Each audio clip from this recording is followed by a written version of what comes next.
For today's podcast, Dr. Smith back with us again today. And, we do a lot of these podcasts, and from time to time we have a third person or a special guest, and we definitely have a special guest today. So I'm going to turn it over to you, David. And if you want to give us just a bit of background and then who you're going to be introducing. You bet. Thank you, Jason. This is an announcement that I've been waiting to do for quite some time. We are very pleased that last night the board approved our new Chief Diversity, Equity, and Inclusion Officer. So we're going to introduce her to you in just a few moments. But I want to take the opportunity to really talk about the process. So it was a very lengthy process, starting from focus groups. We redesigned and redid the job description, and then we did a very exhaustive search, over 60 applicants, advertised nationwide, and had a great pool of applicants. We had 2 interview sessions that were, I think, pretty lengthy, and probably the second round was, I think, perhaps not the norm, but really did, I think, provide an opportunity for the finalists to shine. And I am so thrilled to introduce not only to the EVSC community, but to the Evansville community, Roseyn Hood. So she's coming to us from Denver, and I think folks are going to fall in love with her. She's an incredible lady, had so much experience and brings so much to the Evansville community. I can't wait until she gets started. Well, Welcome, Roseyn. Thank you. Well, let's just start, Okay. Roseyn, talking with you. And again, welcome. We're glad you joined us today, and welcome to the EVSC. Welcome to Evansville. Just tell us a little bit about your background experiences, if you would. Okay. So I am originally from Colorado and a graduate of Duke.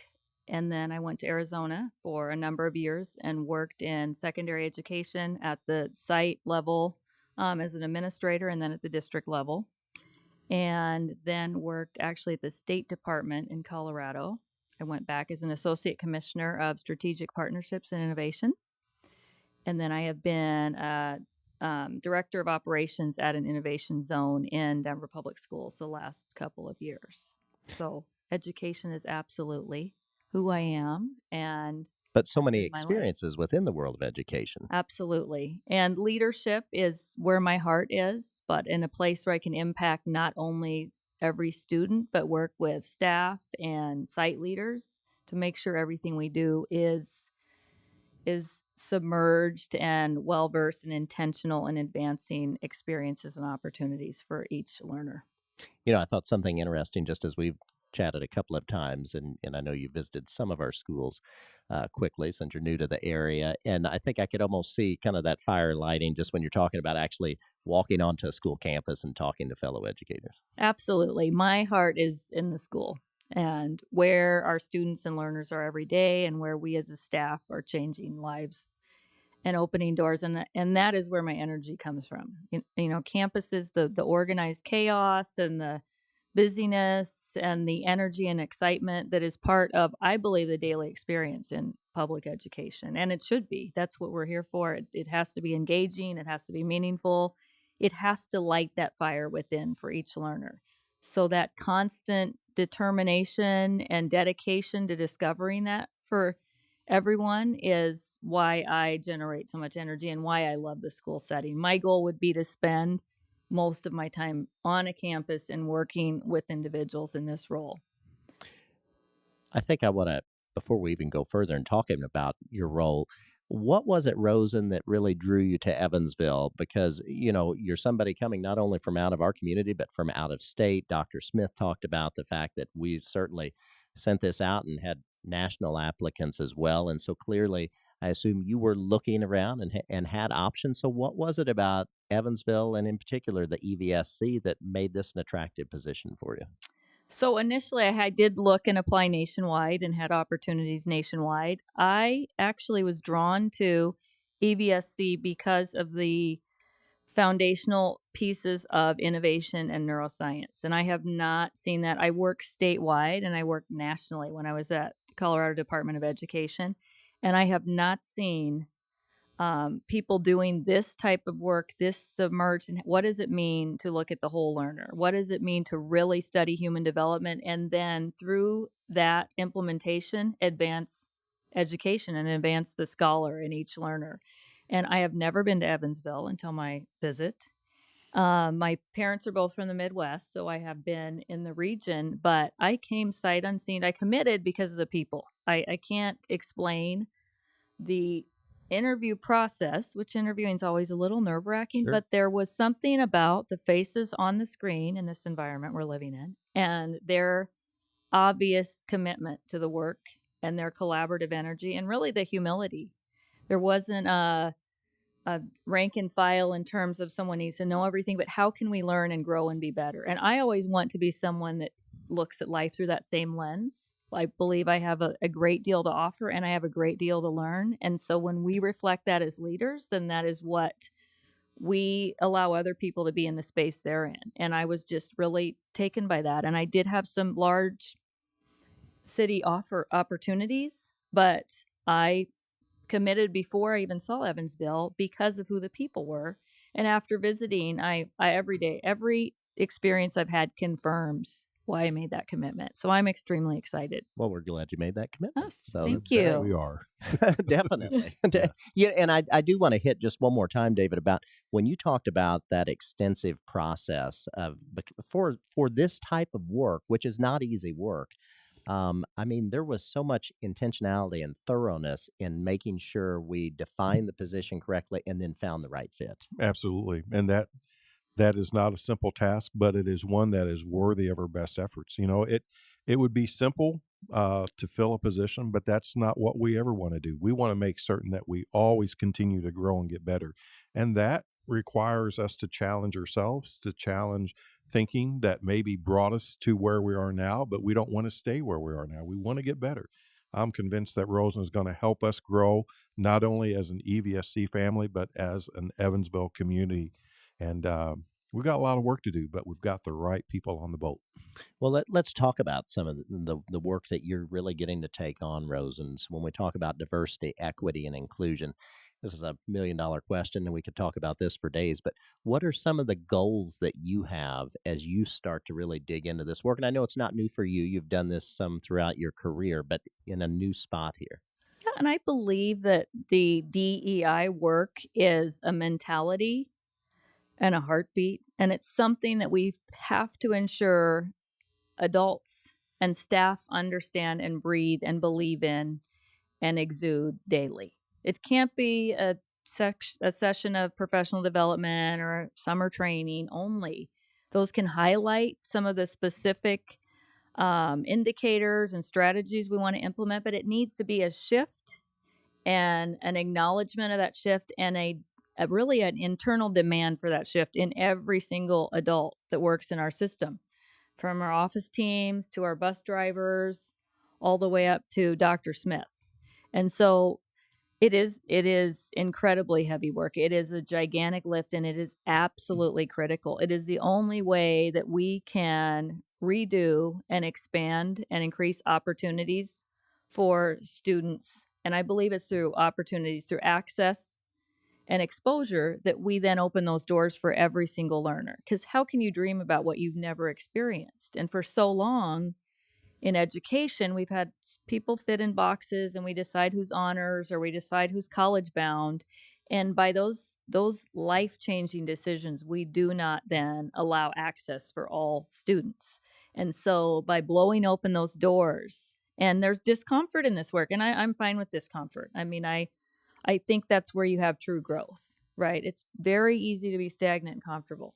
It is through the discomfort and through tarrying in the vineyard and through those struggles that we actually become who we're meant to be as thoughtful, intentional, expansive people. And there's so much to be learned when you work with people that do not think exactly like you think. And that's how you expand.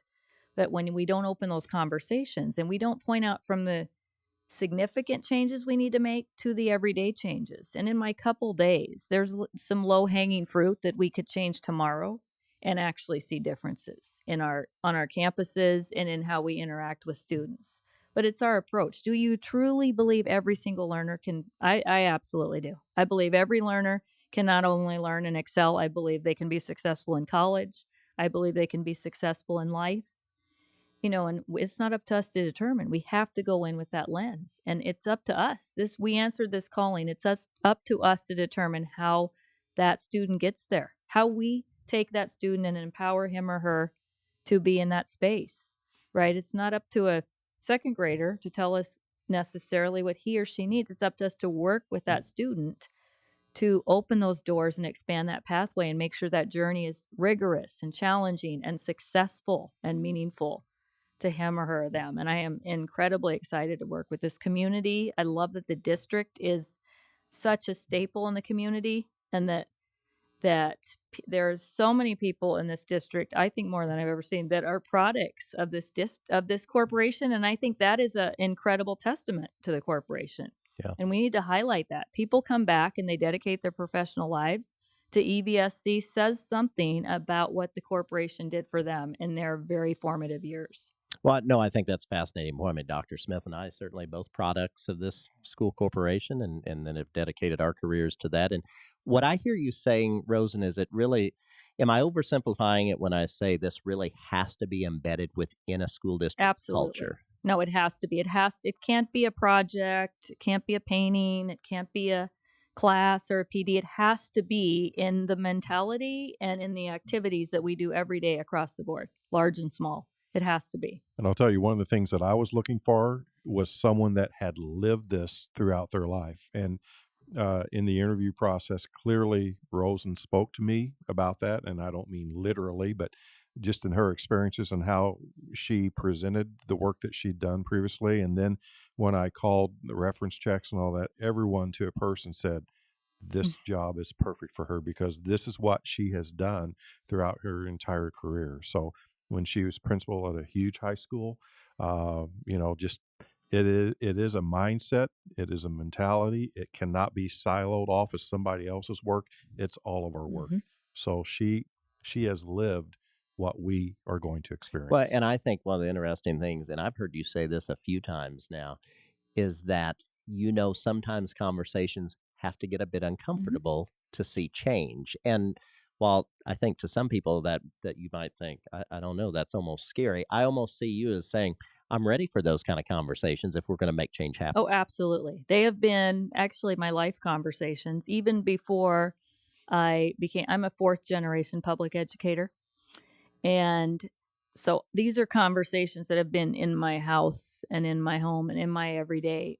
I don't really know another way of thinking in terms of the not acceptance, the honoring of other people, the recognition that our experiences are not all the same and yours is valid, as is mine. And how do we, through our conversations and through our combined experience and our differentiated experiences, make a broader landscape for everyone to operate within?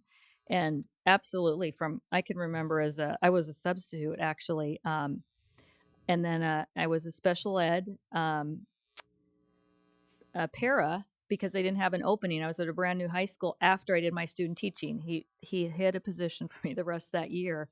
But in all of those positions, regardless, there's just so much work you can do in this area when you truly believe in students and student outcomes. And I'm grateful. My parents have been tremendous mentors for me as educators, as were some of the people throughout my career that had the same, it's in the core of who I am.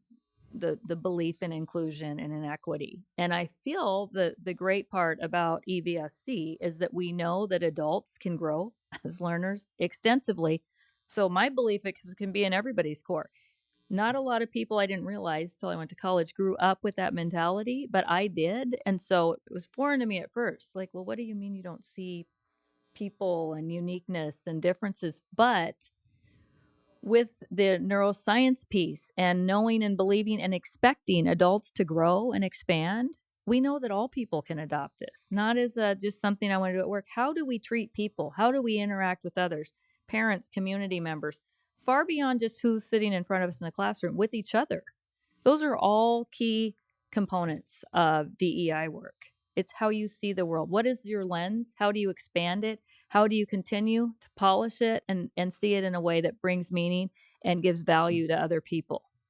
I think I hear. Oh, go ahead. Well, and in the process, one of the activities, I mean, not to give away our processes here, but an hour before the interview started, she was given a data set and then had to disaggregate that through an analysis. And then we had a role play with a reluctant principal, a fictitious reluctant principal.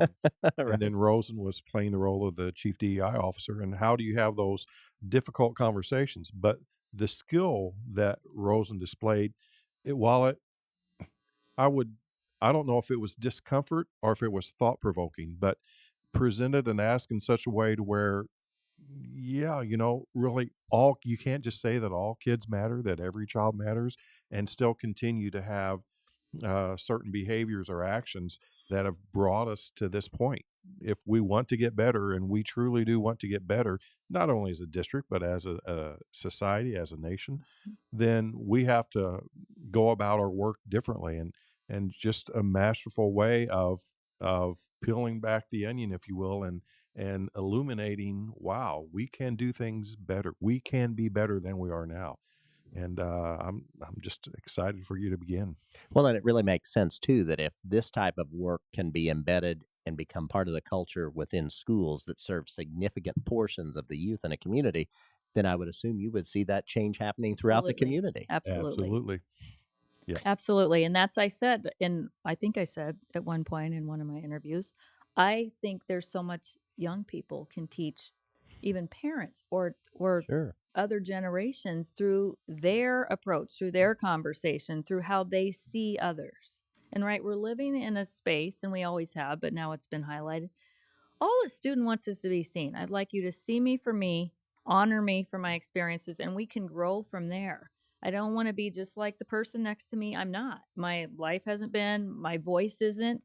We shouldn't be expected to be, right? We're not about, we should be far beyond compliance and anything nicey nicey. We should be about authentic. If you cannot bring your authentic and complete self to the table, then we haven't cleared enough seats. We haven't done our work effectively. If you cannot be in this K 12 journey, pre K 12 journey with us and leave here with this girded foundation that you know your voice matters, that you know you are capable of achieving great things with appropriate work ethic and persistence, we haven't done our job. If you don't believe your voice has meaning when no one else agrees with you in an appropriate way that you can express yourself and through that drive change, because we need these young people to drive change beyond here, right? This is not just you graduate from high school and we're glad we had a great experience. Sure. We need them to drive the change that this community and society and world need to continue to progress and move forward.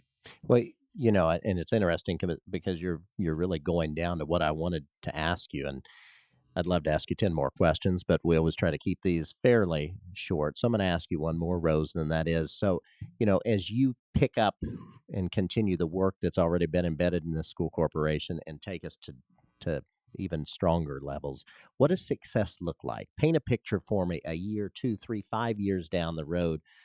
How will you gauge, are we making success in the world of diversity, equity, and inclusion? So some of the obvious is I truly believe in the registration, course selection, who is sitting in which of our classes, and how accessible are all classes to all students isn't obvious, right? So when I was at Higley High School, I tripled our AP program in 2 years not because I'm amazing and I did some big AP. I talked to students individually, hundreds of conversations, but individually about what college readiness looks like. And no one had ever told them.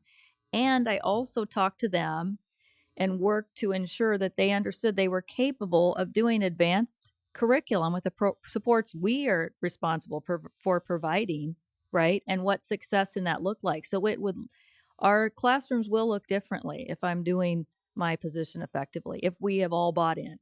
Our conversations will look different, right? Between two of us and in large groups. And they will be conversations that give pause. Like, well, have we thought about how this policy, this process, this protocol impacts all of our learners in all different groups? Not, well, for most people, this seems to work. So then we need the other 20% just to adapt and adjust. That's not inclusion, right? We will hear voices of more students.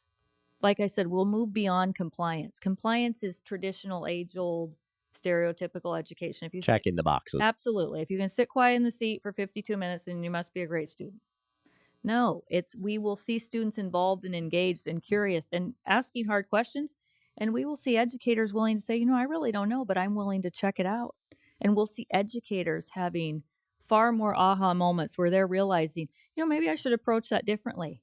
We will see more culturally relevant practices in every classroom, like the lessons that we're teaching, the books and excerpts we're reading, more than just, we covered everybody in the genre. We will cover and we will utilize authors and creators and scientists that reflect all of our students, right, at the highest level. And students will think it's the norm. When students believe it's the norm, that all people are successful, that all people can be brilliant, that all people can achieve tremendous things, regardless, they're not like, this person or that group, then we are achieving. We will not ever achieve to 100% because we can't ever be satisfied in this work. I would not be an educator if I thought we were going to hit home run and be done. There's too much work to do, and there's new people coming in all the time, right, with additional needs.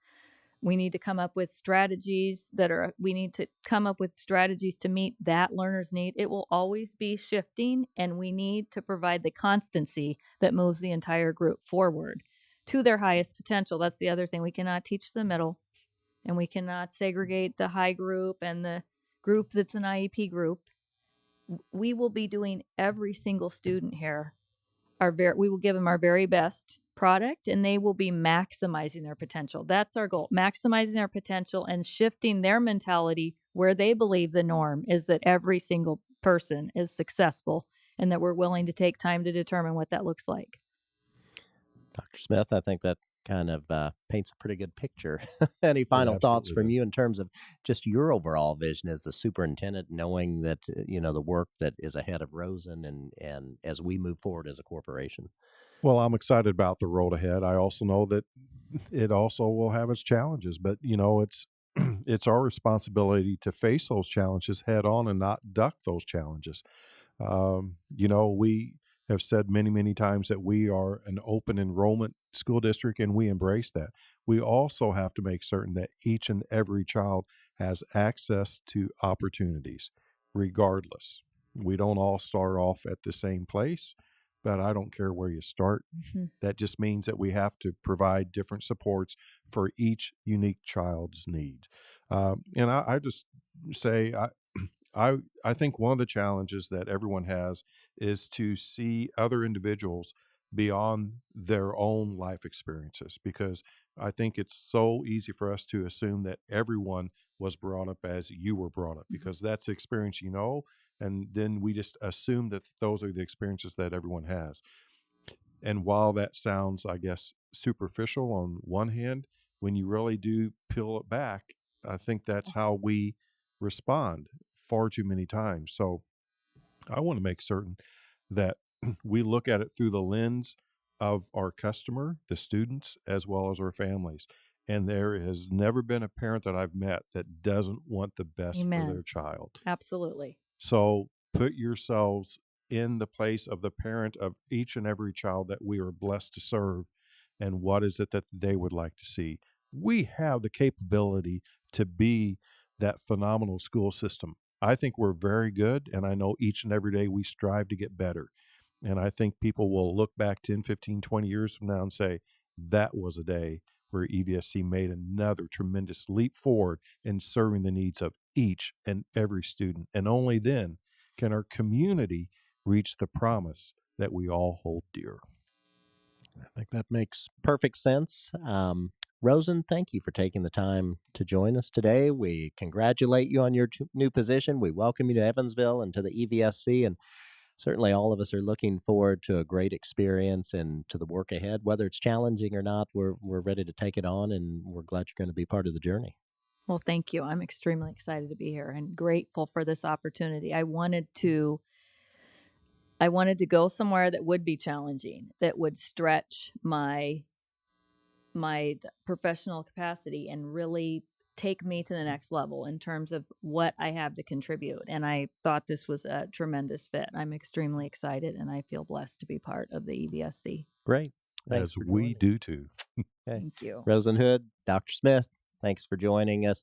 We look forward to further conversations in this arena. You bet. All right. Thank you. Thanks.